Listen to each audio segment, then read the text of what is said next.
Good afternoon everyone. Good afternoon, ma'am. Today we will do the experiment refraction through the slab.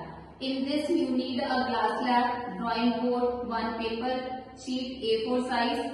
Put it or fix it on the drawing board. Now put your slabs on the sheet. Mark or draw the boundary of it and name it PQRS. After that you will use pins. Set these pins in the perpendicular position as I have already set up and name it A and B. Now through this slab you will see the refraction of these pins and put the mark C and D. The distance between these two pins should be at least 5 cm. At least 5 cm. Now you have set up all these things. Remove all these,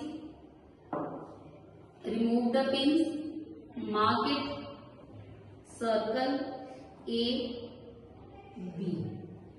This is the incident ray for the surface PQ. Now join O with B.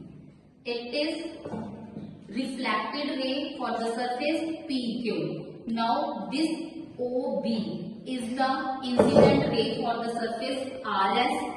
And this is the emergent ray BC. Now draw the normal M and N and M1 and N1. Clear? The angle of incidence, this is the angle of incidence with the normal incident ray AO and the normal MN. And this is the angle of reflection. This with normal M1, N1 and the emergent ray BC, this is the angle of emergence. As you know, the light travels in a straight line but it changes its path due to medium change. This is your rarer medium and this is your denser medium in the glass slab. Again it comes back into the rarer medium. When it moves from rarer to denser medium, the ray bend towards the normal, but when it travels from the denser to the rarer medium, it slightly turns away from the normal.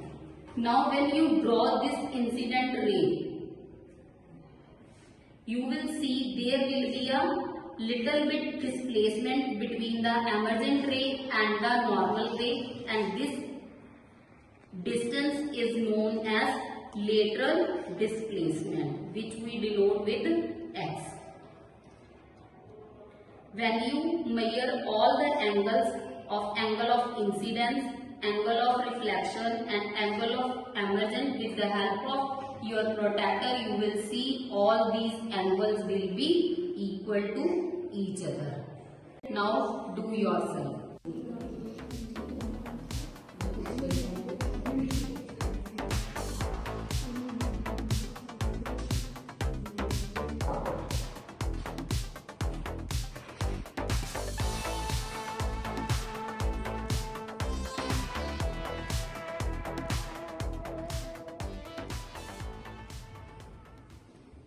I hope you will understand it. Thank you. Have a nice day.